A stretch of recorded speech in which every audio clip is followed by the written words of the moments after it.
Well, I'm in Chesterfield and I'm at the Spital Cemetery, but as you can probably gather, it is pouring with rain and has been all morning. Well, we're here and we'll see what we can do while the rain is coming down. Give you an impression at least of the cemetery here in Chesterfield. On my right as I come in is a new section, a lot of new memorials. But the main path heads up the hill into the older section, and there's also a path off here.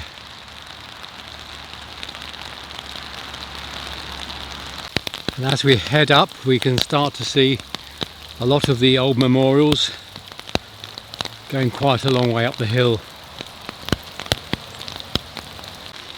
I'm passing this one on my left as I walk up with a very clear inscription, although you can see the water running down it. Charles, the beloved husband of Hannah Walker, 1892 aged 50.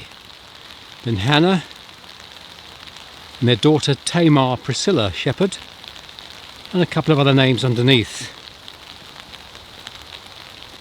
Leaning at an angle, rather sad epitaph on this.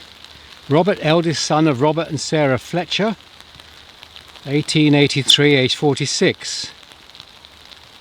I saw him fade and waste away. I saw him gasp for breath. I saw upon his sunken cheek the fatal sign of death. That's rather a morbid thing to put on a tombstone.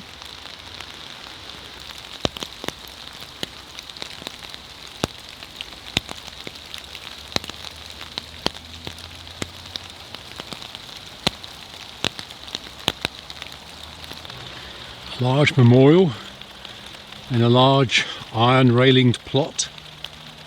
The name on the stone, the top name, is Joseph Moore, second son of Edward Eastwood. I think that's 1886, aged 14 years. And then George Albert Eastwood. Quite an elaborate design on the top of this stone. All sorts of flowers and leaves intertwined. The name is Atara, daughter of George and Emily Astwood, who died in 1859, aged 4 years and 8 months. And then their son George Horace, and that looks like aged 9 years. A very elaborate construction on the corner here. Not only is it elaborate, but there's lots of detailed carving on the stone, on the roof and on the piers. The one name I am seeing clearly is Charles Edward Carrington, aged 31, 1875. This one is leaning at quite an angle, but it says James Taylor, 1878, aged 72.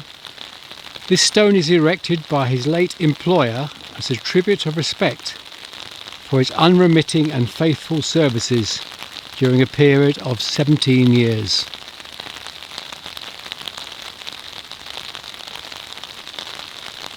William Joseph Bentley of Chesterfield, who departed this life 1885, aged 62. And then Rebecca, his wife, who died in 1894. There are a number of war graves scattered throughout the cemetery. I'll just give you two picked at random. Private S. Stevenson, Notts and Derby Regiment, 1918, aged 18. And alongside is Private E. Cooper, MM for Military Medal, Notts and Derby Regiment again, 9th November 1917, aged 41. Up at the high point of the cemetery, you can look down over more graves through the driving rain.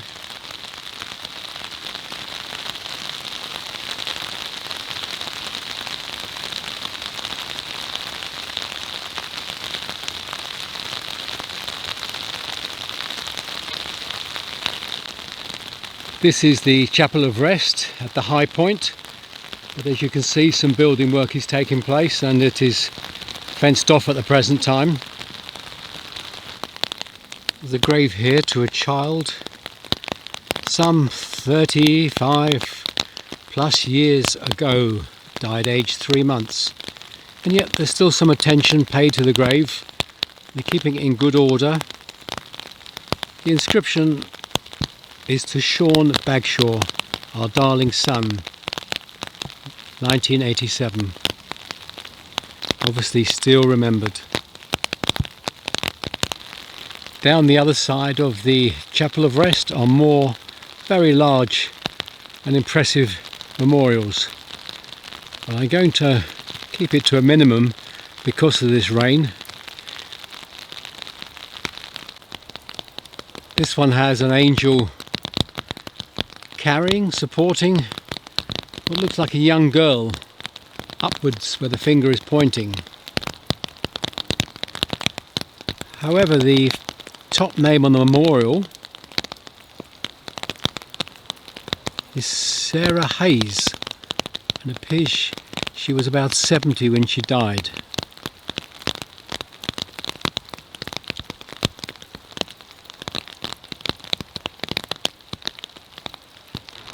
This one has the imagery of a cherub or a very young angel with the wings open.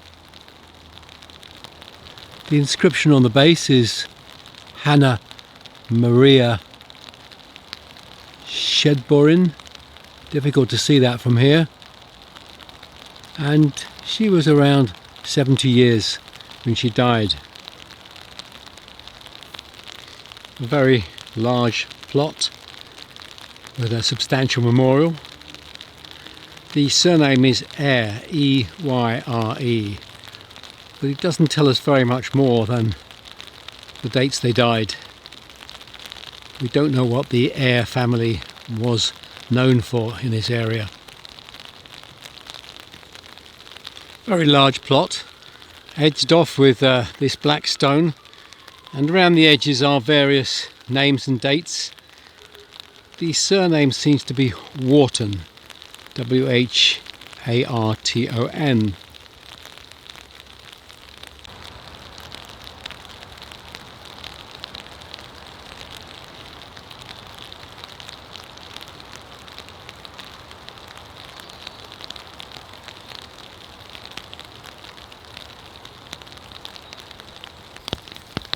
This one has the imagery of 2 angels lifting a woman upwards, skywards, heavenwards. But strangely, the first name is for a man. Leonard George Lee, husband of Anne Travis Lee, 1920, age 72.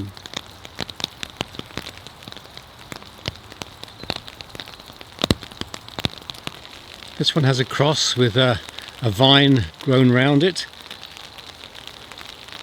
and at the bottom we learn that it commemorates somebody who died in the war. Private Albert Edward Nuttall, 1st 10th Liverpool Scottish, who gave his life to Ypres, 1917, in his 37th year.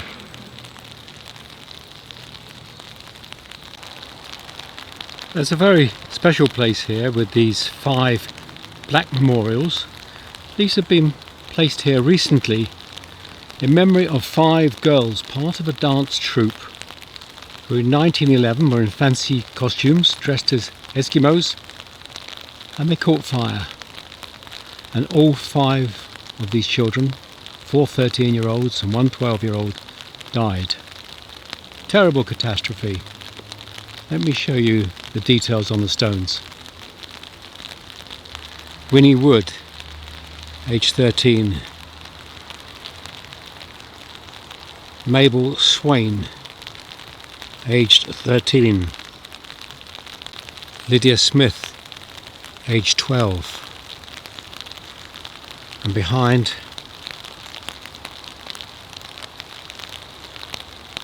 Ada Winifred Tidball, aged 13. And the fifth and final one, Elizabeth Bell, aged 13. What a terrible catastrophe to happen just after Christmas in 1911.